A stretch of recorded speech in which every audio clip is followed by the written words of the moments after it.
please subscribe and don't forget to press the bell icon to get notified whenever we upload a new video.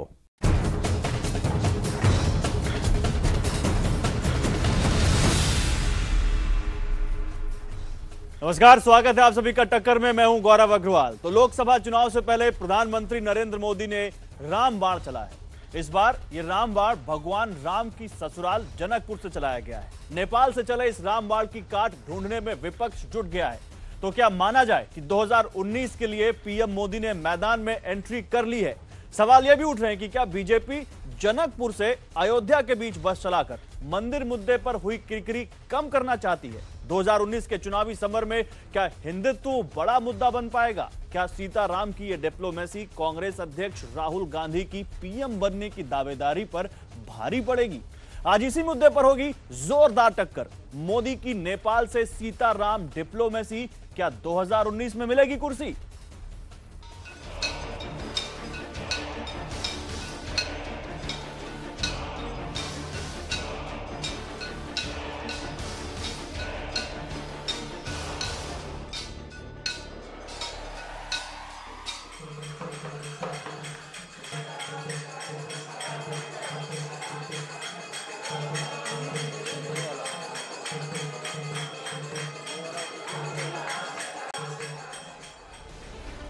चार साल में तीसरी बार नेपाल पहुंचे PM Modi ने अपनी यात्रा की शुरुआत जनकपुर से की।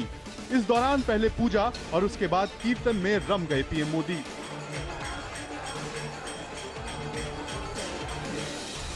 मंदिर से बाहर आए तो जनकपुर से अयोध्या तक की बस सर्विस को हरी झंडी दिखाई। खास बात यह है कि ये बस रामायण सर्किट से होकर गुजरेगी। ये मां जानकी का धाम है और जिसके बिना अयोध्या अधूरी है। नेपाल के बिना हमारे धाम अधूरे, नेपाल के बिना हमारे राम भी अधूरे। हमने हर मुश्किल घड़ी में एक दूसरे का साथ दिया है। भारत दशकों से नेपाल का एक स्थायी विकास का साझेदार है। नेपाल हमारी नेबरहुड फर्स्ट ये पॉलिसी में सबसे आगे आता है, सबसे पहले आता है। राम मंदिर को लेकर सुप्रीम कोर्ट में बहस चल रही है, लेकिन सियासत में माहिर खिलाड़ी पीएम मोदी के नेपाल में मंदिर दर्शन को दूसरे नजरिए से देख रहे हैं। आपको केवल राजनीति में सीता मैया चाहिए, राजनीति में गंगा मैया चाहिए, राजनीति में भगवान राम चाहिए, लेकिन उनके सिद्धांतों पर आप काम नहीं करेंगे। सीता मैया पर सियासत कैसे होगी? क्या एक कोई हिंदू व्यक्ति मंदिर नहीं जा सकता? प्रधानमंत्री जी भी तो हिंदू हैं। उनकी अगर इच्छा हुई एक मंदिर जाने के लिए तो इस पे कोई रोक है क्या? वहीं मोदी के विजिटिंग बुक में लिखे कमेंट पर कांग्रेस तंज कस रही है। मंदिर में गए, उन्होंने अपनी टिप्पणी वहाँ के जो विजिटर्स बुक में लिखी, कम से कम सिया का नाम तो सही लिख देते। रोज सीता और राम की पूजा करने की, अर्चना करने की बात भारतीय जनता पार्टी करती है, और भारतीय जनता पार्टी के और हमारे देश के प्रधानमंत्री सिया तक नहीं लिख पा रहे। राम मंदिर बीजेपी के लिए बड़ा मुद्दा है, लेकिन बड़ा सवाल यह है कि क्या दूसरे देश में जाकर हिंदू वोट बैंक को प्रभावित किया जा सकता है? क्या जनकपुर को रामायण सर्किट से जोड़ राम मंदिर की कमी को पूरा करने की कोशिश हो रही है? आज इसी मुद्दे पर होगी जोरदार टक्कर। सीताराम डिप्लोमेसी 2019 में मिलेगी कुर्सी।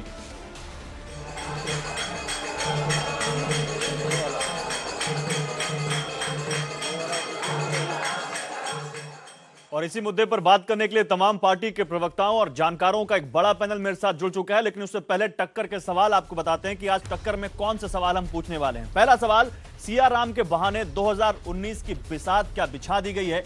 दूसरा सवाल, क्या कांग्रेस के पास मोदी की देव नीति की काट है? क्योंकि पीएम मोदी ने आज नेपाल की धरती से कहा है कि यह कूटनीति और राजनीति से बढ़कर देव नीति है। और तीसरा सवाल, क्या राहुल के सपनों पर, राहुल गांधी के पीएम बनने के सपनों पर मोदी का ये राम बाण भारी पड़ेगा? आज इसी पर बात करेंगे टक्कर में। मेरे साथ कौन कौन है मैं पहले आपको वो बता देता हूं। मेरे साथ बीजेपी के प्रवक्ता तरुण चुग जुड़ रहे हैं मेरे साथ। कांग्रेस के प्रवक्ता अभय दुबे इस डिबेट में जुड़े हुए हैं। रामकृपाल सिंह वरिष्ठ पत्रकार मेरे साथ इस डिबेट में हैं। आरएसएस विचारक राकेश सिन्हा मेरे साथ जुड़े हुए हैं। घनश्याम तिवारी समाजवादी पार्टी के प्रवक्ता और राजीव रंजन जनता दल यूनाइटेड के प्रवक्ता भी इस डिबेट में मेरे साथ हैं। आप सभी लोगों का बहुत स्वागत है। और तरुण चुग साहब, सबसे पहला सवाल आपसे। हमने सुना क्या कह रहे हैं बीजेपी के नेता पीएम मोदी की इस नेपाल यात्रा को और जनकपुर यात्रा को लेकर, लेकिन विरोधी सीधे ये आरोप लगा रहे हैं आपके ऊपर कि ये जो सीआर राम के जरिए जो पीएम मोदी संदेश देना चाहते हैं, दरअसल वो सीधे 2019 तक जाता है। और ये राजनीति और कूटनीति से आगे जो देवनीति की बात है, ये सब केवल एक चुनावी बिसात बिछाई जा रही है।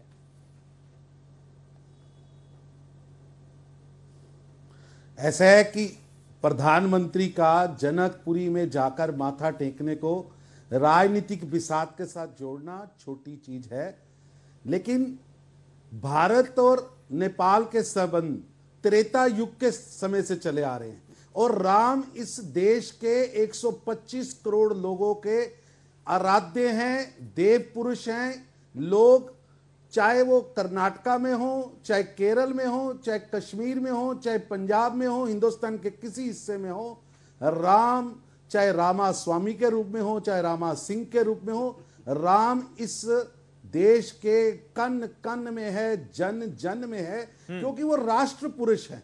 इस देश के अंदर जिन्होंने देश की आजादी में सबसे ज्यादा जिनका योगदान है, महात्मा गांधी, वो भी राम राज्य की बात करते थे। आज भी उनकी समाधि के ऊपर हे राम लिखा है। लेकिन सर ये सारी बातें जो आप कह रहे हैं, राजनीति की बात, राम में आस्था मेरी भी है, राम में आस्था इस देश के करोड़ों लोगों की है। बात आस्था की नहीं हो रही है, बात राजनीति की हो रही है। 2019 की बिसात, जो 2019 आ गया तब आपको आज जनकपुर याद आया, 2019 आ गया तब आपको आज जनकपुर से अयोध्या की बस याद आई, 2019 याद आ गया तब आपको रामायण सर्किट की याद आई। उससे पहले कहां थी ये आस्था? आप बताइए कब नहीं थी, कब नहीं थी राम की आस्था देश के कन कन में है। आप कभी भी कहीं से भी उठा लीजिए, आपको देश के अंदर राम दिखेगा। मैं तो उन कब नहीं थी, मैं कांग्रेस के पास जाऊंगा, मैं यही सवाल है कि कांग्रेस के पास जाऊंगा जो आपने उछाला है। अबे दुबे, राम में आस्था कब नहीं थी? आज पीएम जनकपुर चले गए तो आप इसको राजनीति के चश्मे से क्यों देख रहे हैं? ठीक है तरुण चुग, मैं आता हूं आपके पास। आज राजनीति के चश्मे से क्यों देख रहे हैं आप इसको? देखिए गौरव जी, इक्ष्वाकु कुल में जन्मे सूर्यवंशी भरतवंशी भगवान श्री राम प्रभु के प्रति आस्था समूचे राष्ट्र के कण कण में है। मगर भारतीय जनता पार्टी की भूमिका मंथरा की है। वो चाहती है कि भगवान प्रभु श्री राम कालांतर तक वनवास भोगते रहें, उस आधार पर वो सत्ता का सुख हासिल करते रहें। भारतीय जनता पार्टी जब 90 के दशक में रथ यात्रा लेकर निकली, कहा कि हम भगवान प्रभु श्री राम का भव्य मंदिर बनाना चाहते हैं। जब उनसे पूछा गया कि मामला तो न्यायालय में विचाराधीन है, आप कैसे बनाएंगे मंदिर, तो कहते हैं कि यह हमारी आस्था का प्रश्न है, कोई न्यायालय निर्णय नहीं दे सकती, सत्ता दे दीजिए, हम मंदिर दे देंगे। जब सत्ता आ गई 98 से 2004 तक, जब लोगों ने पूछा कि क्या हुआ भगवान प्रभु श्री राम के मंदिर का, तो कहते हैं कि गठबंधन की मजबूरियां हैं, पूर्ण बहुमत दे दीजिए। मामला तो अब सब जुडिशियल सर कोर्ट में है, वो मामला तो न्यायालय के नहीं गौरव जी, सवाल ये नहीं है कि राम मंदिर कब बनेगा नहीं बनेगा, सवाल ये है कि क्या 2019 एक बार फिर राम के नाम पर लड़ा जाएगा? देखिए ये तो कर ही ये रहे हैं।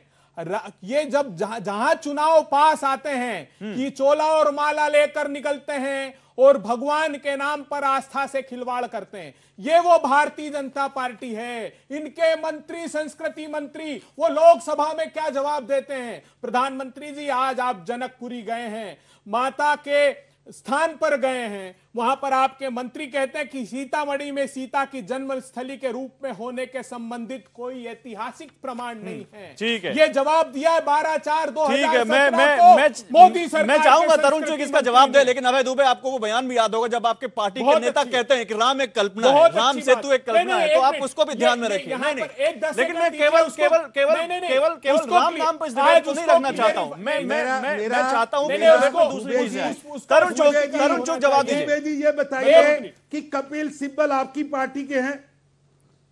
दुबे जी, जनता को इस चैनल के माध्यम से बताइए, कपिल सिब्बल आपकी पार्टी के हैं जिन्होंने कहा सुप्रीम कोर्ट के अंदर जाकर कि राम मंदिर के फैसले को रोक दिया जाए। नहीं, सवाल आपसे ये नहीं पूछा गया है। सवाल आपसे नहीं पूछा गया है। सवाल ये है कि आप राम नाम को भुनाते हैं केवल चुनाव के लिए, ये आरोप लगा रही है कांग्रेस। और आपकी पार्टी ने आस्था प्रकट की थी, सुन लीजिए, राम हुए ही नहीं, राम हुए ही नहीं। अब सुन लीजिए, पार्टी ने एफिडेविट आप सुन लीजिए, अब जवाब आप जो कर रहे हैं। मुझे ये बताइए, क्या विश्व हिंदू परिषद के माघ मेले में यह प्रस्ताव उन्होंने पारित नहीं किया कि मोदी सरकार, आपको किसी राजनीतिक दल की आवश्यकता नहीं है, भारत के संविधान आर्टिकल 108 में ज्वाइंट पार्लियामेंट्री सेशन बुलाइए, आपके पास है बहुमत, आप क्यों नहीं राम मंदिर का कानून पास करते? क्यों कपिल सिब्बल जी की आड़ में छुपना चाहते हैं? क्यों किसी दूसरे राजनीतिक दल की आड़ में छुपना चाहते हैं? खुद तो सत्ता के ईश्वर के आडंबर से ठाट में और भगवान प्रभु श्री राम को रखते हैं टाट में। कितने दिनों तक ये आडंबर करके सत्ता हासिल करते रहेंगे? मुझे इस प्रश्न का जवाब दीजिए। जहां तक सवाल आपने कांग्रेस के एफिडेविट का दिया है, तो हमने उन 2 अधिकारियों को सस्पेंड कर दिया क्योंकि हमारी मंत्री जापान की यात्रा पर थी। कब सस्पेंड करेंगे सर? एक मिनट, तरुण चौक, अभय दुबे, एक मिनट, तरुण चौक, अभय दुबे, एक minute, okay, hold on sir, hold on. मैं अब दूसरे पैनल्स के पास जाऊंगा। अभय दुबे में आता हूं। अभय दुबे, आपको और वक्त मिलेगा डिबेट में, अभी और वक्त मिलेगा। आप कह रहे हैं बीजेपी कपिल सिब्बल की आड़ में छुपना चाहती है और आप कपिल सिब्बल को साथ में रखते हैं राम भगवान में आस्था रखते हुए भी, आप ये कहते हैं। लेकिन मैं आता हूं आपके पास, मैं आरएसएस विचारक राकेश सिन्हा के पास जाता हूं। राकेश सिन्हा, सवाल केवल प्रधानमंत्री के दौरे पर नहीं उठ गए, सवाल यहां तक उठा दिया कांग्रेस ने कि प्रधानमंत्री को सीता माता का नाम तक सही से लिखना नहीं आता। खैर, आपको लगता है कि वाकई ये जो प्रधानमंत्री का दौरा है ये 2019 के लिए टोन सेट कर रहा है और ये जो कांग्रेस के पास इसकी कोई कार्ड दिखती है? क्योंकि राहुल गांधी भी पिछले दिनों कई मंदिरों में गए हैं और सॉफ्ट हिंदुत्व का एक वो हमको सॉफ्ट हिंदुत्व का टच कांग्रेस में भी दिखा है। देखिए, यहाँ 3 महत्वपूर्ण बातें मैं कहना चाहता हूँ। पहली बात तो यह है, जिस देश में मंदिर में जाना, माँ गंगा की आरती उतारना, माँ जानकी का दर्शन करना और भगवान राम के मंदिर का निर्माण करना एक सहज, स्वाभाविक और प्रक्रिया होती जो समाचार नहीं बनता, क्योंकि इस देश की आस्था और इस देश की अस्मिता, इस देश की सांस्कृतिक धरोहर के ये सब प्रतीक हैं। उस देश में यदि प्रधानमंत्री जी का मंदिर जाना, गंगा मैया का आरती उतारना, जानकी माता का दर्शन करना समाचार बनता है, कांग्रेस प्रतिक्रिया देती है, तो ये दिखाता है इस देश को 70 साल में कांग्रेस ने कितना वो तो ये कह रहे हैं कि सिया राम का नाम भी सही से नहीं लिख पाएगा निर्मूल करने की कोशिश और नाम लेते हैं दिन रात उनका। वो कह रहे हैं आप सिया भी नहीं लिख पाए। देखिए कौन स्पेलिंग क्या लिखता है, मैं इस पे बहस नहीं करना चाहता हूँ। कांग्रेस के पास कोई मुद्दा नहीं। मैं 2 बातें अभय जी से पूछना चाहता हूँ। वो अभी कह रहे थे कि मंदिर कब बनाएंगे। आप भारतीय जनता पार्टी को उलाहना देना चाहते हैं या मंदिर का तिथि पूछना चाहते हैं? यदि आप मंदिर की तिथि पूछना चाहते हैं और मंदिर बनाने के पक्ष में हैं, तो मैं अभी तिथि बताता हूं। आप कहां खड़े? रामकृपाल सिंह जी वरिष्ठतम पत्रकार हैं। कांग्रेस के स्टैंड में बताइए आज तक कितनी बार परिवर्तन हुआ, वो अच्छी तरह बता सकते हैं। कांग्रेस नहीं, ये बताएं, ये समर्थन दें। आज कांग्रेस पार्टी, वामपंथी पार्टियां हो जाएगा कि समर्थन दे रही नहीं दे रहे, आप तारीख बता दीजिए। कल से, अभी से मंदिर निर्माण होगा। अयोध्या में बैठे कार सेवक अभी पहुंच जाएंगे, अभी पहुंच जाएंगे। सर्वोच्च न्यायालय से मामला निलंबित हो जाएगा। कांग्रेस पार्टी भगवान राम के मंदिर के निर्माण को उलाहना देना बंद करे। आप उलाहना देना बंद कीजिए। भगवान राम को राजनीति का अड्डा मत बनाइए। भगवान राम को राजनीति का मोहरा मत बनाइए। भगवान राम इस देश की अस्मिता है। सेशन बुलाइए। किसी हमारी आस्था है, हमारी प्रतिबद्धता है। और एक लाइन आपने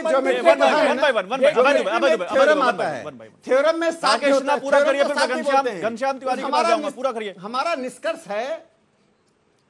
निष्कर्ष है कि मंदिर वहां बनेगा, चाहे जो कोई भी ऑब्स्टेकल डाल दें, जो कोई भी रोड़ा अटकाएंगे।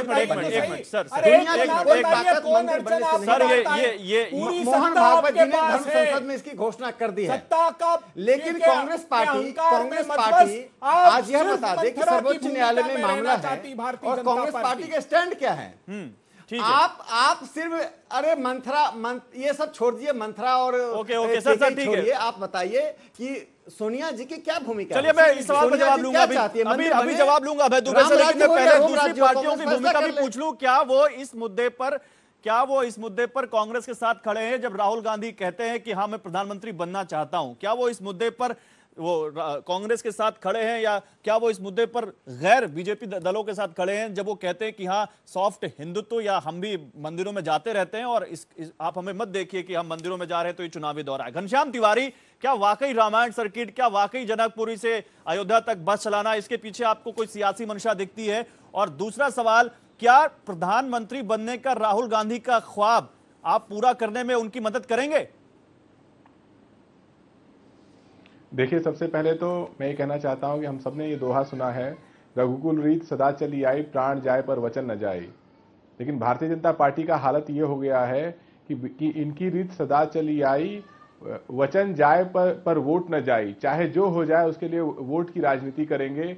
कर्नाटक में एक से एक करप्ट लोगों को, क्रिमिनल लोगों को इन्होंने अपना कैंडिडेट बनाया, और उसके बाद भी ये जनता से कहा कि हम सच बोलते हैं कि हमसे अच्छा कोई सरकार नहीं दे सकता आपको। कैसे दे सकते हैं जब आपके 3 में से एक कैंडिडेट क्रिमिनल्स हैं? देश में, पूरे देश में इनकी जहां जहां सरकार है, आज राष्ट्रीय प्रौद्योगिकी दिवस है, वहां पे बिप्लब देव को मुख्यमंत्री बनाया त्रिपुरा में सबको हरा करके।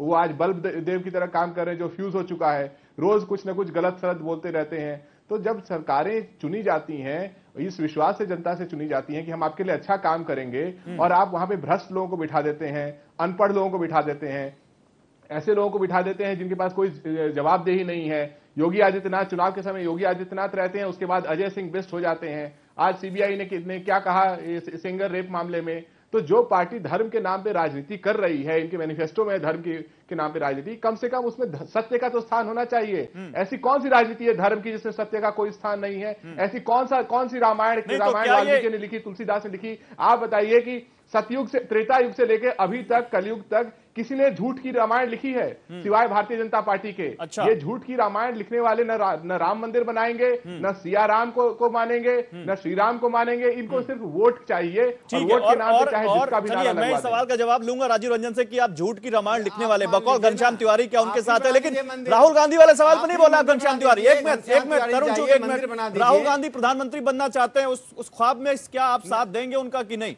नहीं, एक मिनट तरुण, अखिलेश जी ने साफ कहा है कि राहुल गांधी जी से उनकी अच्छी मित्रता है, कांग्रेस से हमारी अच्छी मित्रता है, लेकिन 2019 का के जनादेश का मंत्र है अनवोट बीजेपी।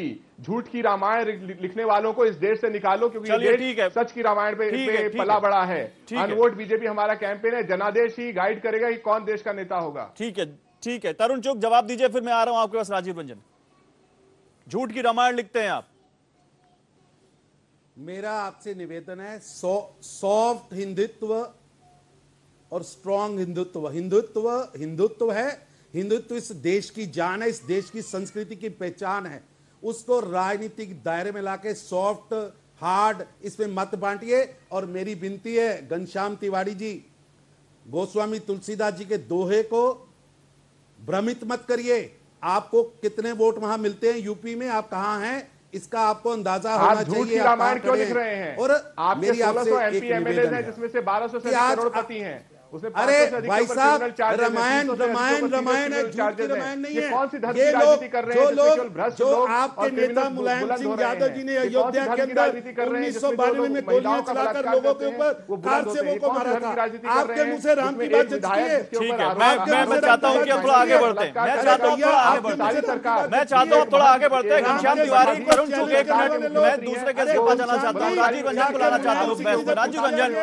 राजीव रंजन, क्योंकि 2019 दूर नहीं है और हर पार्टी अब 2019 के लिहाज से बात भी कर रही है, और बात के अलावा बहुत कुछ ऐसा कर रही है जो 2019 के संकेत देते हैं।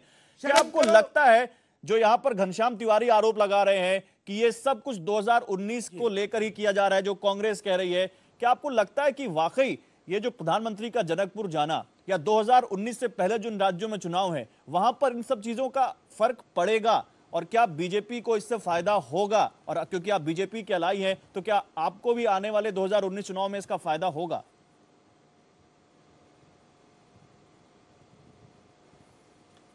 देखिए, सबसे पहले तो डिप्लोमेसी को घरेलू राजनीति से अलग रखना चाहिए।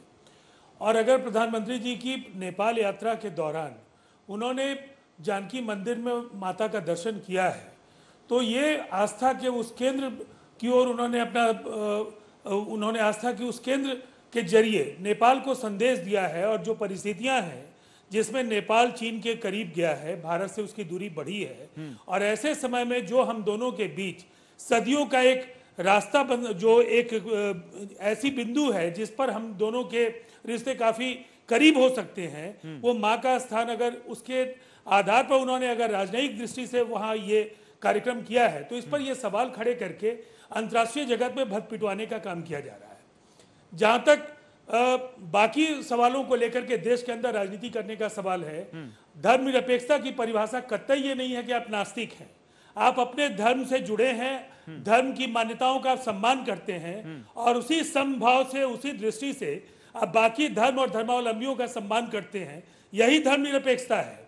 इसलिए ये जो नास्तिक होने का ढोंग है, और ये सबके सब चुनाव जीतने के लिए तरह तरह के तांत्रिकों के मतलब आपके हिसाब से प्रधानमंत्री कहीं जा रहे हैं, प्रधानमंत्री अगर कहीं मंदिर जा रहे हैं तो उस पर सवाल नहीं उठना चाहिए। तो राजीव रंजन, राहुल गांधी के मंदिर दौरे पर भी सवाल नहीं उठना चाहिए, और किसी थर्ड पार्टी के नेता के मंदिर दौरे पर भी सवाल नहीं उठना चाहिए। मैं रामकृपाल जी के पास जाऊंगा। रामकृपाल जी, तो एक बात तो तय है, इन कर्नाटक के चुनावों में स्थानीय मुद्दों से ज्यादा राष्ट्रीय मुद्दे और बीजेपी कांग्रेस की जो टॉप लीडरशिप है उनके आपस के बीच के मुद्दे बहुत हावी रहे। तो क्या ये माने कि 2019 की ABCD यहां से काउंटडाउन यहां से शुरू हो गया है, और आज का जो ये मुद्दा सामने आया, जनकपुर से अयोध्या तक की बस, इसको आप 2019 से कैसे जोड़ते हैं?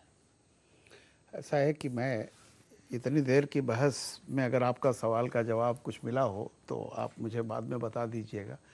मुख्य सवाल आपका क्या था? एक्चुअली मैं ये जानना चाहता हूँ कि आज का जो सवाल था कि देखिए, ये जो कुछ आज नेपाल में हुआ है ये बहुत पहले से तय था, और सबको पता था मीडिया में कि ये जो राम सीता सर्किट जो कुछ भी है ये पहले से तय था। ये कोई ऐसा नहीं हुआ कि अचानक जाकर के यहाँ अच्छा हुआ हो। ठीक है वो सब।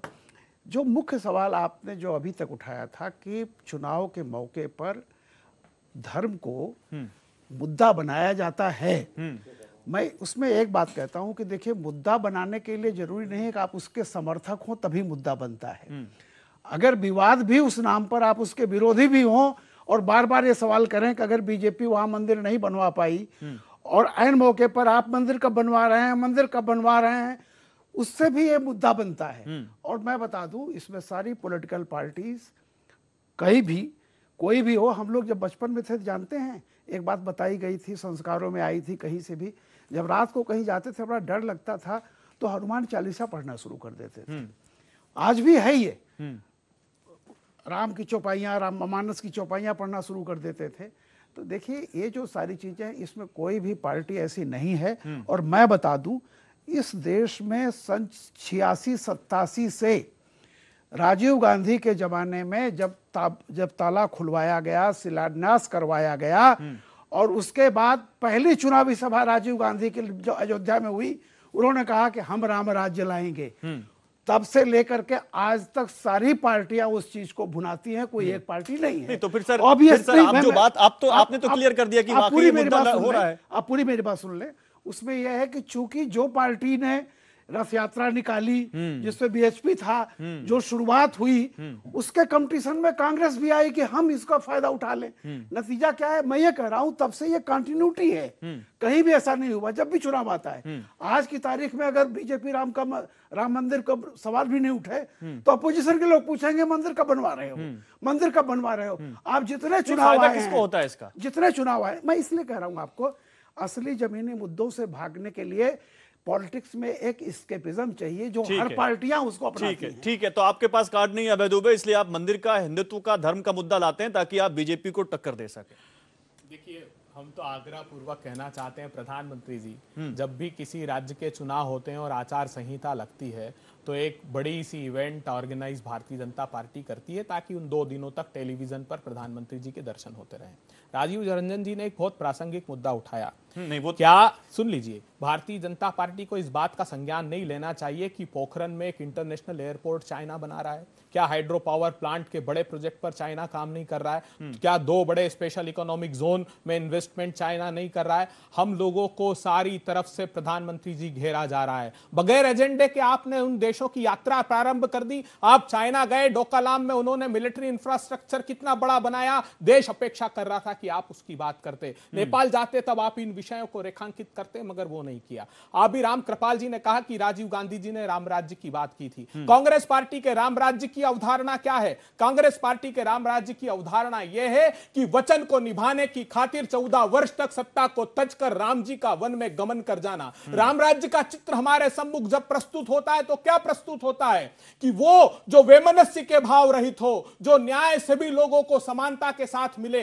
मैं आखिरी बात यह कहना चाहता हूं कि जब भगवान श्री राम वन को गमन कर गए तब भरत पूरी सेना के साथ तरुण चौक एक 10 सेकंड दीजिए। नहीं, आपकी बात का मतलब मैं समझा दूं। तरुण चौक, आप सत्ता की मलाई खाना चाहते हैं भगवान राम के नाम पर, और ये वो पार्टी है जो सत्ता के लिए नहीं लड़ती है। इन्होंने वनवास झेला है भगवान राम के नाम पर। बहुत महत्वपूर्ण बात है कि जब भगवान राम गए वन को, तब भरत उनको लेने के लिए वापस गए। तो पहली बार पूरी रामायण में भगवान राम के गवर्नेंस का मॉडल क्या है, ये उन्होंने भरत को एक्सप्लेन किया। उन्होंने कहा कि भरत, तुम्हारे राज्य में धनी और निर्धन के बीच अगर विवाद होता है जवाब तो ले क्या लेते हैं तुम्हारे मंत्री धनी की ओर अन्यायपूर्ण तरीके से तरुण चौक जवाब दीजिए। क्या कृषि और गोपालन के लोगों सत्ता की मलाई खा रहे हैं इस नाम पर, और ये वो हैं जो वनवास झेलते हैं इस नाम पे। कारण मुझे नहीं दिखाई देता। ठीक है सर, राम राज्य को परिलक्षित करता हो। ठीक है। और चाइना और नेपाल आप दौरा तो कराए प्रधानमंत्री, लेकिन वहां से मिला कुछ नहीं, ये भी आरोप है कांग्रेस का। मैं अबे जी, जो भरत जी की चुपाई आप बोल रहे हैं ना, आपके मंत्रियों को और आपकी सरकार को वनवास राम जी वाला नहीं हुआ, रावण वाला हुआ है। आपने देश के खजाने का चित्रहरण किया। अरे भैया, आप बोले तो हम सुन रहे थे, आप बोल रहे थे हम सुन रहे थे। आप सुन लीजिए, रावण ने जब माता सीता का हरण किया तो इसी प्रकार विभिन्न प्रकार की कहानियां सुना करके प्रलोभन देके आप बोल रहे थे। सुन लेते आपने कोयला घोटाला किया, आपने देश के अंदर घोटालों की बारिश लगा दी, आपने भगवान राम की आस्था पर आक्रमण किया, आपने राम सेतु है ही नहीं इसके लिए कहा, आपने एफिडेविट दिया, आपने भगवान राम नहीं है, आप रावण का, मगर उसके प्रति आस्था रावण को उतारा गया था, ये देश को पूछ रहा है कि बताइए कब निभाएंगे वादे को। सत्ता से राम जी के वनवास से कांग्रेस का वनवास मत जोड़िए। थे जब आपने लाखों दीप जलाए, मगर उन्होंने देखा कि ऐश्वर्य के आडंबर में दोनों। ओके, आप अभय दुबे ठीक है, लेकिन थोड़ा सा सहिष्णुता रखिए। भगवान राम का गुण सहिष्णुता भी था, आप उसको भी अपनाइए। थोड़ा दूसरे की बात सुन लीजिए, थोड़ा दूसरे की बात सुन लीजिए, थोड़ा दूसरे की बात सुन लीजिए। एक मिनट, इतना असहिष्णु मत होइए सर। आपकी सब भगवान राम के गुरुकुल का हूं मैं, समझ लीजिए। उनके साथ अन्याय करेंगे तो आपकी यही दिक्कत है सर, यही दिक्कत है।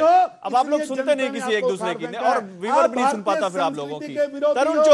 तरुण चौक, मैं आता हूं आपके पास, लेकिन राकेश सिन्हा, नहीं बिल्कुल, मैंने बोला उनको कि थोड़ा सहिष्णु रहिए। भगवान राम का एक और गुण ये था, और ये सबके साथ ये होना चाहिए। राकेश सिन्हा, आगे बढ़ते हैं। भगवान राम के नाम पर जनता वोट किसको देगी और किसको नहीं देगी, ये 2019 में देखेगा। लेकिन 2019 क्या वाकई टोन सेट हो गई है मोदी वर्सेस राहुल गांधी के इस बयान से कि हाँ, मैं प्रधानमंत्री बनना चाहता हूं? देखिए, मैं यदि अभय दुबे जी मुझे अनुमति देंगे तो मैं बोलूँगा। बिल्कुल बोलिए। मैं 2-3 बातें, छोटी छोटी बातें कहना चाहता हूँ।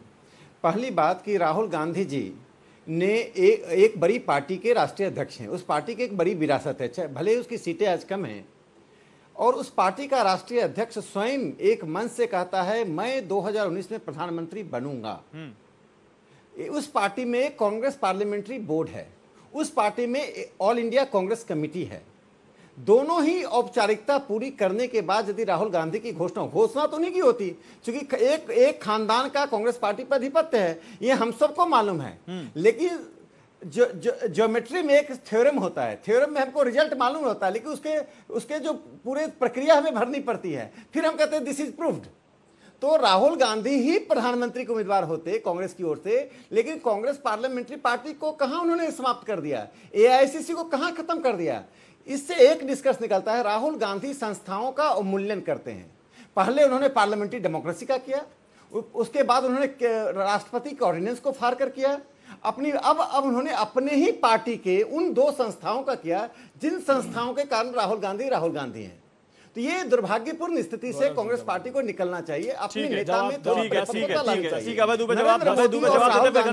आपके पास आता हूं। ये आरोप तो हमेशा लगता है आपके ऊपर कि वहां सेट है कि प्रधानमंत्री कौन बनेगा, वहां तय है कि वहां अध्यक्ष कौन बनेगा, किसी और के लिए सीट वेकेंट है ही नहीं वहां पर। तो प्रधानमंत्री बनने का जो सपना राहुल गांधी बोल रहे हैं, ये ख्वाब ही तो कहेंगे फिर अभी इसको। देखिए गौरव जी, बार बार भारतीय जनता पार्टी राष्ट्रीय स्वयंसेवक संघ आरोप लगाते हैं कि ये वंशवाद है। मैं देश के नागरिकों से पूछना चाहता हूं कि क्या आपकी नजरों में गांधी वंशवाद है? क्या महात्मा गांधी से लेकर सोनिया गांधी तक बलिदान और त्याग परिलक्षित नहीं होता? यह निर्णय लेना कांग्रेस पार्टी के अपने कार्यकर्ताओं पर निर्भर करता है। क्यों राहुल गांधी जी ने यह अभिलाषा व्यक्त की? राकेश सिन्हा जी, आपके बीच मैंने नहीं कहा, आप सुन लीजिए। क्यों राहुल जी ने ये व्यक्त की? राहुल जी मैं सिर्फ करेक्ट कर रहा हूं, महात्मा गांधी सोनिया गांधी का कोई संबंध नहीं है। महात्मा गांधी राष्ट्रपिता हैं, उन्होंने अपने बाल बच्चों को आगे नहीं बढ़ाया है। महात्मा गांधी ने अपने बाल बच्चों को आगे नहीं बढ़ाया है। नेहरू गांधी परिवार ने परिवारवाद को थोपा है और उसका खामियाजा देश और कांग्रेस दोनों को भी है। आपको देश की जनता अच्छा प्रतिसाद देना चाहती है, मगर क्या किसानों को उनकी व्यथा के साथ छोड़ा जा सकता है? क्या उद्योगों को, क्या अर्थनीति को? इसीलिए उन्होंने अपेक्षा की, क्योंकि गांधी त्याग और सेवा को परिलक्षित करते हैं, सत्ता की लोलुपता नहीं। तो जिस पद के लिए आप एड़ी और चोटी का जोर लगाते हैं, नहीं अभय दुबे, बिल्कुल नहीं अभय दुबे, नहीं अभय दुबे, इसलिए आपका अभय दुबे इसलिए आपका तर्क ये यहाँ पर नहीं सही बैठता है, क्योंकि अगर राहुल गांधी कहते कि चुनाव के बाद मेरी पार्टी अगर तय करेगी और मुझे चुनेगी तो मैं प्रधानमंत्री बनने के लिए तैयार हूं, बजाय ये कहने के उन्होंने कहा कि हाँ मैं प्रधानमंत्री बनने के लिए तैयार हूं। रामकृपाल जी, आपको इनमें अंतर नहीं दिखता?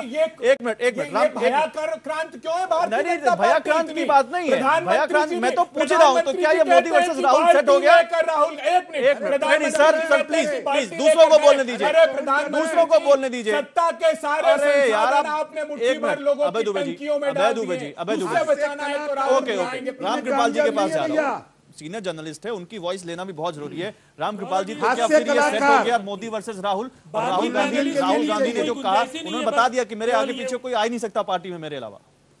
देखिए, मैं कलाकार नहीं चाहिए भैया। एक मिनट भाई, जरा मुझे भी मेरी बारी, अगर आप इजाजत दें तो कुछ बोल लूं। मैं देखिए ये मानता हूं कि राहुल जी का ये हक है कि वो कुछ कहें, मैं इस पर कोई विरोध उनका नहीं व्यक्त करता। लेकिन देखिए, ये कांग्रेस का अंदरूनी मामला है। हाँ, अगर आप मुझसे पूछ रहे हैं तो मैं कांग्रेस की परंपरा, मुझे जिस बात से दुख हुआ था, इस बात से नहीं कि राहुल जी ये कह रहे हैं, जब से देश आजाद हुआ है, कांग्रेस पहली बार ऐसा हो रहा है कि 2019 किसी आम चुनाव का जिक्र करे और कांग्रेस के मुंह से, उसके मुखिया के मुंह से ये न सुनने को आए कि कांग्रेस ही भाजपा का विकल्प है। उन्होंने ये कहा कि अगर सारे पार्टियां इकट्ठी हो जाएं तो मेरे प्रधानमंत्री बनने के चांसेस मैं बनना चाहूंगा। मुझे बहुत दुख है, क्योंकि पहली बार, अभी 2019 में 1 साल करीब करीब बाकी है, लेकिन वो पार्टी जो राष्ट्रीय पार्टी है, आज वो ये नहीं कह सकती है एक बार कि कांग्रेस पार्टी विकल्प बनेगी इस देश में। ठीक है, बीजेपी का एक मिनट सुन लीजिए। सोनिया गांधी जी 14वीं लोकसभा में थी और हम लोग हेडिंग लगा रहे थे, क्योंकि तय था सोनिया जी प्रधानमंत्री बनेंगी। कौन बनेगा 14वीं का चांद, और पूरे मीडिया में से किसी ने भी नहीं सोचा था। और जब मौका आया, बिल्कुल था, कभी सोनिया जी ने नहीं कहा कि मैं प्रधानमंत्री बनूंगी, मीडिया मान के चल रहा था, लेकिन ऐन मौके पर वो हट गई। ठीक बात है। इंदिरा जी ने कभी ये नहीं कहा कि मैं प्रधानमंत्री बनूंगी, राजीव जी ने कभी नहीं कहा। तो मतलब यहाँ पर राहुल गांधी ने कहा है, तो इस बात में दम कम देखा जाए। मैं उनके इस अधिकार को चुनौती नहीं दे रहा हूँ। बिल्कुल सही बात है, ये कांग्रेस पार्टी का अंदरूनी मामला है। राहुल गांधी अगर ये कह रहे हैं चुनाव के बीच, तो इसका क्या मतलब? इस देश में बहुत सारी पार्टियां हैं जो, हाँ, आंतरिक लोकतंत्र नाम की कोई चीज नहीं है, कोई अकेली कांग्रेस नहीं है। ठीक, लेकिन मैं उस पर नहीं जाता हूं। घनश्याम तिवारी, जो बात रामकृपाल जी ने कही वही बात आप पे लागू होती है। राहुल गांधी ने कहा कि अगर इस देश की जो सारी पार्टियां हैं बीजेपी के अलावा वो साथ में आएंगी तो सरकार बन सकती है। तो क्या समाजवादी पार्टी एक ऐसे नेता के साथ जाएगी जिसकी लीडरशिप में देश की सबसे पुरानी पार्टी कांग्रेस पार्टी की सबसे बुरी हालत है? और क्या समाजवादी पार्टी उस जो आप कह रहे हैं कि हमारे नेता ने तय कर दिया है, क्या समाजवादी पार्टी के पास कोई और दूसरा विकल्प भी है क्या, जो गैर मोदी और गैर राहुल के अलावा कोई तीसरा विकल्प आपको दिखता हो जो पीएम पद के लिए सामने आ सकता है 2019 में? गौरव जी एक मिनट स्पष्टीकरण ये है। देखिए, आज भारतीय जनता पार्टी ने देश को जो मॉडल दिया है वो मॉडल है जनता परेशान, प्रधानमंत्री आलीशान, और जनता उस मॉडल को उखाड़ फेंकने के लिए तैयार है। 2019 का थीम होगा अनवोट बीजेपी, और वो जनादेश जनता को एक अच्छा मैंडेट भी देगा, अच्छा एजेंडा भी देगा देश के लिए। अनवोट बीजेपी, लेकिन अनवोट बीजेपी के बाद जो चुन कर आएगा उसका सर्वे कौन होगा, उसका लीडर कौन होगा? अखिलेश यादव जी ने कहा है कि जब इतने मजे हुए नेता जिनके हर किसी का काम, उनकी क्रेडिबिलिटी हर किसी का काम बोलता है, जब वो साथ में आएंगे, उन्हें जनादेश मिलेगा तो वो नेता भी चुन लेंगे। पिछले 2 साल में विपक्ष जब भी मिला है, चाहे राष्ट्रपति के चुनाव में मिला हो या अन्य किसी प्लेटफॉर्म पर मिला हो, विपक्ष ने बड़ी जिम्मेदारी से जनादेश की बात की है, एजेंडा की बात की है, नेता की बात नहीं की है। जो आखिरी बात जो मैं कहना चाहता हूं बिफोर यू इंटरप्ट, अभी राकेश सिन्हा जी संस्थाओं के अवमूल्यन की बात कर रहे थे। आज ही कोलिजियम का फैसला आया है कि पुनः रिकमेंड किया जाएगा। इस देश में संस्थाओं को कमजोर किसने किया? संसद ठप है, किसने संसद में ताला लगाया? आज सुप्रीम कोर्ट इतनी कमजोर है, किसने वो कमजोर किया? आज इलेक्शन कमीशन कमजोर है, किसने कमजोर किया? आज आरबीआई कमजोर है, किसने कमजोर किया? हमारे बैंक नहीं चल पा रहे, हमारी रेलगाड़ियां नहीं चल रही, हमारे एटीएम में पैसा नहीं है, हमारे स्कूल नहीं चल रहे, अस्पताल नहीं चल रहे। जो सरकार ने देश की सारी व्यवस्था को बिठा दिया है, उसके खिलाफ जो जनादेश आएगा वो देश को बुलंद राकेश सिन्हा, मैं आपके पास आता हूं, लेकिन अच्छा घनश्याम जी की बात का एक जवाब ले लूं, क्योंकि रामकृपाल जी की बात से बात निकली थी। रामकृपाल जी, मैं घनश्याम जी से सिर्फ एक सवाल पूछता हूं कि 2014 को याद कर लीजिए, तब सारी पॉलिटिकल पार्टीज का एक मुद्दा था, मोदी किसी कीमत पर नहीं। इस बार हो गया है कि अनरूट बीजेपी। पिछली बार तो मोदी अकेले एक आदमी के खिलाफ सारा था, तब रिजल्ट क्या आया? अब आप कह रहे हैं under root Modi, sorry under root BJP. यहाँ कोई मोदी नहीं है, आप ले रहे हैं नाम।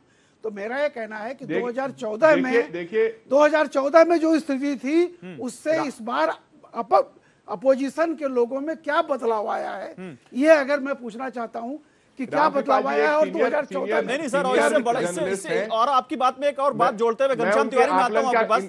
मैं उनके आकलन की बड़ी इज्जत करता हूं, आकलन नहीं तो छोटी सी बात उनके आकलन की बड़ी इज्जत करता हूं, लेकिन 2014 में जो माहौल था, देश हमेशा जब एकजुट होकर के वोट करता है तो एक आशावान एजेंडा के लिए वोट देता है। लेकिन यहाँ अभी आप में एकजुटता दिख नहीं रही है, देश एकजुट होकर आपको वोट कैसे दे देगा? राकेश सिन्हा, जो बात बार बार पूछने पर भी ये बात कह रहे घनश्याम तिवारी कि हमारे नेता अखिलेश यादव ने कह दिया है कि चुनाव के बाद तय करेंगे और हमारे पास बहुत मंझे हुए चेहरे हैं। इसका क्या मतलब निकाले? अपोजिशन राहुल गांधी को यहाँ पर बिल्कुल भी थम्स अप नहीं दे रहा है, और 2019 में ये दिखेगा। आप भारतीय जनता पार्टी के प्रवक्ता को बोलिए कि 3 बार अच्छे दिन नहीं, पार्टी के प्रवक्ता भारतीय जनता पार्टी के बोलेंगे। पहले राकेश सिन्हा बोलेंगे। सुन तो लीजिए, देखिए एक बात जान लीजिए, विपक्ष के पास अगर 9 विपक्षी पार्टियां तो 11 प्रधानमंत्री के उम्मीदवार हैं। विपक्ष के साथ ट्रेजेडी ये है कि हर व्यक्ति, जिसको अंग्रेजी में कहते हैं fishing in the trouble water, यह चाहता देश फ्रैक्चर्ड मैंडेट हो और फ्रैक्चर्ड मैंडेट का लाभ उनको मिले, उनको देश की चिंता नहीं है। और घनश्याम तिवारी जी के डिबेट को अगर दुनिया के लोग सुन रहे होंगे, लग रहा होगा ये देश ठप पर गया, निराशावाद के एजेंट मत बनिए। स्कूल नहीं चल रहा है, बैंक नहीं चल रहा है, सर्वोच्च न्यायालय नहीं चल रहा है, चारों ओर अंधकार ही अंधकार है। 2019 में राहुल की राह के रोड़े बन सकते हैं। अखिलेश यादव, शरद पवार एक व्यक्ति के साथ बढ़ रही है। आईना भी नहीं देख पा रहे, आप कोशिश कीजिए। नहीं, राकेश सिन्हा कुछ चेहरे दिखा भी रहे हैं यहाँ पर, ममता बनर्जी, शरद पवार, अखिलेश यादव भी उनमें से एक चेहरा है, क्योंकि उनकी बात के मायने बहुत निकल जाते हैं। स्कूलों को ठप कर देते हैं, अस्पताल नहीं चलने देते, पहले आप रेलगाड़ी नहीं चल रही है। हम स्टूडियो में बैठ करके कितनी भी आशा बटोर लें, लेकिन जब आप सड़क पर उतरिएगा तो समझ में आएगा कि आज देश के युवा के सामने किस तरह की व्यक्तिवाद और वंशवाद के आधार पर जो राष्ट्रवाद का विरोध हो रहा है, उसे जनता स्वीकार नहीं कर सकती है। लोकतंत्र का विकल्प व्यक्तिवाद नहीं है, लोकतंत्र का विकल्प वंशवाद नहीं है। जिनके नारे जीते हैं उनका राष्ट्रवाद भी फर्जी होगा। महात्मा गांधी को कहाँ सुनने का रोकार नहीं है। ठीक है, मैं राजीव रंजन को बुलाना चाहता हूँ इस बहस में। एक मिनट, ये गांधी शब्द तो आपने बोरो किया है। ठीक है, मैं राजीव रंजन को बुलाना चाहता हूँ। राजीव रंजन, यही सवाल अपोजिशन के पास, क्या वाकई कोई विकल्प है राहुल गांधी के अलावा, और नहीं है तो क्या राहुल गांधी के नाम पर एकता बनेगी? क्योंकि अगर शरद पवार को देख लें, ममता बनर्जी देख लें और अखिलेश यादव भी अब उसमें उस लीग में शामिल हैं जिनकी अपनी अपनी महत्वाकांक्षाएं हैं और जो अपने अपने राज्यों में मजबूती रखते हैं।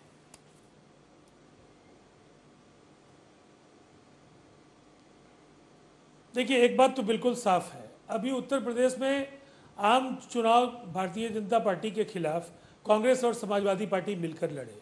उपचुनाव में कांग्रेस को छोड़कर बहुजन समाज पार्टी के साथ समाजवादी पार्टी ने हाथ मिला लिया।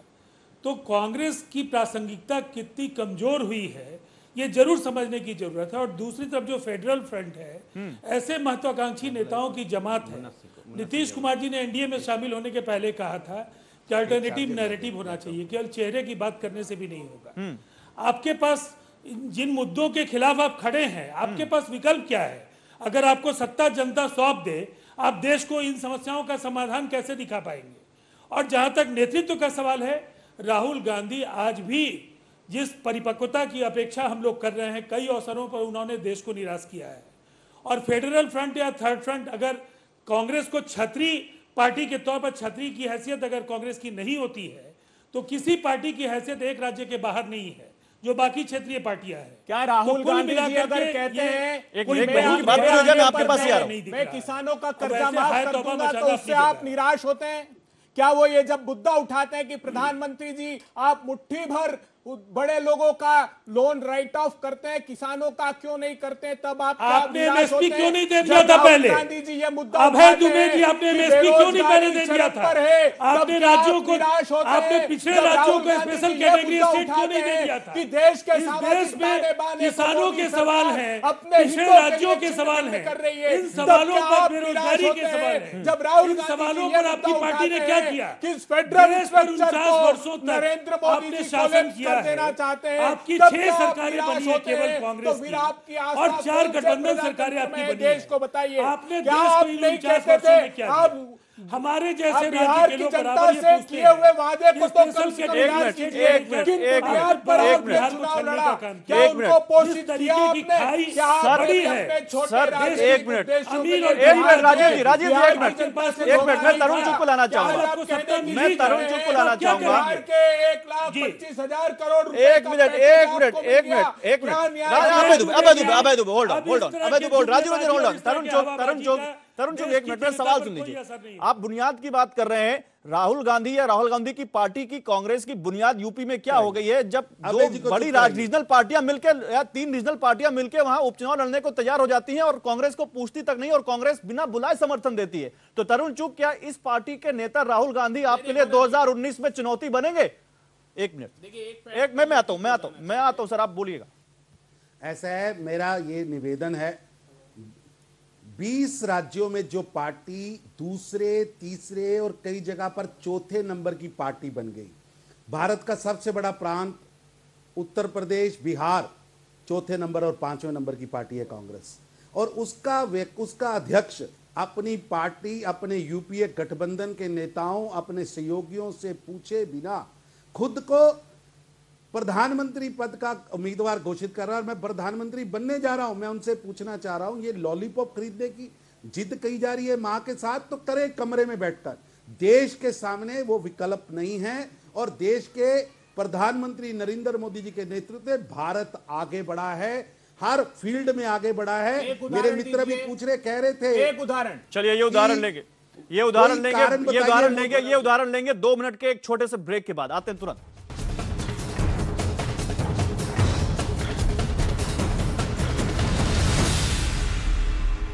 और टक्कर में अब वक्त हो चुका है लाख टके की बात का। शुरुआत राम नाम से हुई थी, सिया राम के मंदिर के नाम पर क्या 2019 में लड़ाई लड़ी जाएगी? तो हम आपको लाख टके की बात बता दें। 2019 के चुनाव के पहले सियासी फिजा में राम नाम की एंट्री हो चुकी है और इस बार राम के साथ सीता का नाम भी जुड़ गया है। और बीजेपी के इस राम बाढ़ के आगे हमेशा कांग्रेस स्पष्ट दिखाई देती है। इतिहास गवाह कितने चुनाव उठाकर आप देख लीजिए। हालांकि इस बार राहुल गांधी मंदिर जा रहे हैं, सॉफ्ट हिंदुत्व भी कांग्रेस के झोले में दिख रहा है, तो देखना होगा कि ये उसकी काट ढूंढ पाएंगे कि नहीं ढूंढ पाएंगे। लेकिन फिर से क्योंकि राम और रामायण सर्किट और भगवान राम के नाम पर 2019 की बात हुई थी, मेरे पास समय कम है। राकेश सिन्हा, क्या वाकई ये एक बड़ा मुद्दा होगा और जिसकी तरफ अभय दुबे कह रहे थे कि डेवलपमेंट और दूसरे जो मुद्दे हैं वो वाकई गौड़ हो जाएंगे 2019 में, और क्या वाकई यही धार्मिक ही माहौल होगा चुनाव का? नहीं, देखिए, भगवान राम या माँ सीता किसी भी चुनाव के मुद्दे ना होने चाहिए, ना हैं। और मुझे नहीं लगता कि भारतीय जनता पार्टी से मुद्दा बना रही है। सिर्फ विश्व हिंदू परिषद धर्म संसद जो लड़ाई लड़ रहा है भगवान राम के मंदिर का, उसे बीजेपी समर्थन कर रही है, और पार्टियां भगवान राम के मंदिर बनाने का विरोध कर रही हैं, और पार्टियां उलाहना दे रही हैं, और भारतीय जनता पार्टी प्रतिबद्धता दिखा रही है। यही अंतर है, इसलिए चुनावी मुद्दा बनता है। मैं पूछ रहा हूँ, तुरंत पूछ रहा हूँ, आप विरोध कर रहे हैं राम मंदिर बनाने का। एक छोटी सी बात और मैं समाप्त कर दूं। हाँ, मैं कांग्रेस से पूछ रहा हूं। हाँ, किसको पूछ रहे हैं? हाँ, वो राकेश सिन्हा जी, आज इस मंच से मैं कहता हूं कि भगवान प्रभु श्री राम का मंदिर अयोध्या में नहीं तो क्या एबटाबाद में बनेगा? घोषणा पत्र में किसने कहा कि मंदिर बनाएंगे? हमने शुरू से कहा कि सर्वोच्च न्यायालय जो निर्णय देगा वो हमें शिरोधार्य होगा। सुन लीजिए, शिरोधार्य होगा। हमने कहा कि जो सर्वोच्च न्यायालय निर्णय देगा, क्योंकि यहाँ एक वरिष्ठ पत्रकार रामकृपाल सिंह जी बैठे हुए संविधान है, कांग्रेस की नीति क्या है हम लोगों ने कभी इस देश की जनता को दिग्भ्रमित करने की कोशिश नहीं की। एक घोषणा कर दें कि अयोध्या में 33 वर्ष हो गए, जन्म स्थान पर मुझे भगवान राम का बताइए मंदिर बनेगा, समस्या समाधान हो जाएगा। 1850 से निर्मोही अखाड़ा ये लड़ाई लड़ रहा है। अपने मैनिफेस्टो में शामिल करते हैं, आप करने की बात करते हैं, 1985 हिंदू आतंकवाद के ठीक है, मेरे पास और हिंदू अस्मिता की बात करते हैं देश को, और उसके बाद विरोधाभास से निकलिए अभय दुबे जी। वादे पर अभय वादा दुबे जी, न माया मिली न राम। किया आपको न माया मिलेगी न राम मिलेगा। आप माया और राम दोनों के विरोधी हैं। अरे आप है भगवान राम के विरोधी, मंथरा की भूमिका में। एक मिनट, मैं इतनी लफाजी करनी नहीं सर, अभी क्लियर कर देते हैं सर, अभी क्लियर कर देते हैं। बीजेपी के मैनिफेस्टो में तो राम मंदिर आता है, आपके मैनिफेस्टो में भगवान राम को मिथ कहने वाली पार्टी 2019 में रखेंगे इसको। अभी क्लियर कर देते हैं, 2019 में रखेंगे। प्रश्न किया, भगवान राम का साफ संकेत है कि वो पाखंडियों को कभी मंदिर बनाने का अवसर नहीं देंगे। जो पाखंडी हैं वो समझ गए। सर छोड़िए 2019 में आपके मैनिफेस्टो में आएगा राम मंदिर। हमारे हृदय में राम, ये राम हमारे हृदय में देश के करोड़ों लोगों के, लेकिन आपको अपनी पार्टी के मैनिफेस्टो को जारी करना पड़ता है, जहां बताते हैं कि आप क्या करेंगे क्या नहीं करेंगे। आप यही बोलिए। राम राज्य की अवधारणा हमने साफ कर दी। भारतीय जनता पार्टी ने धोखा दिया देश के नागरिकों को। ये सरल सहज प्रश्न है। समय कम है। जो सवाल मैंने राकेश सिन्हा से पूछा था, तरुण चुग, अब आपके ऊपर वो सवाल आता है। आप केवल धर्म के नाम पर वोट चाहते हैं या डेवलपमेंट, काम और दूसरे मुद्दे भी आपके लिए 2019 में मुद्दे होंगे बड़े?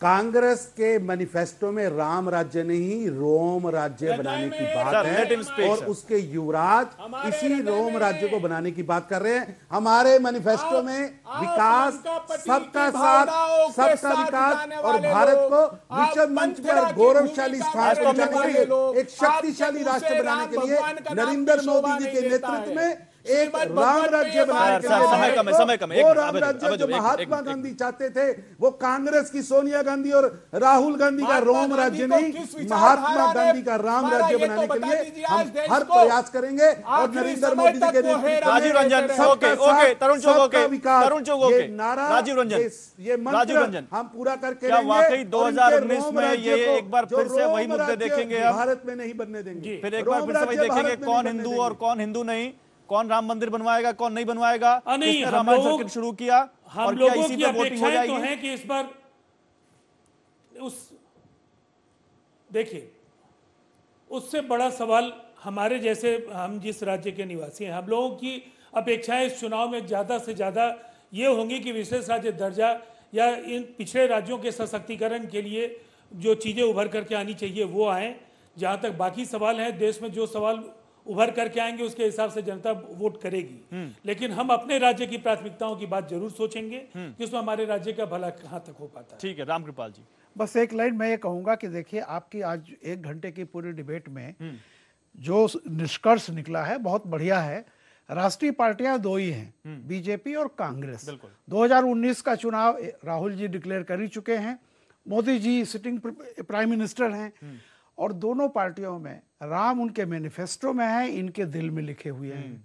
तो अब फिर पूछने का जरूरत क्या है 2019 में क्या होगा? इनके दिल में लिखा हुआ है, दिल से तो निकाल नहीं सकते ये, और उनके मैनिफेस्टो में लिखा हुआ है, वहां से भी नहीं निकलेगा। तो ऑब्वियस है कि राम रहेंगे। ठीक है, और इसी बात के साथ कि राम केवल इन्हीं के दिल में नहीं है, राम इस देश के हर नागरिक और हर हिंदुस्तानी के दिल में है। लेकिन सवाल यह कि 2019 में कौन इस जनता के दिल में होगा जिसके लिए ये जनता वोट करेगी, यही देखने वाली बात होगी। लेकिन इस जाते जाते आप सभी से, अगर आप कर्नाटक से हमारे साथ जुड़े हैं, कर्नाटक के वोटर हैं, तो एक अपील, आप बढ़ चढ़कर कर्नाटक के इस लोकतंत्र के महापर्व में वोट जरूर करिए और टक्कर भी देखते रहिए। नमस्कार।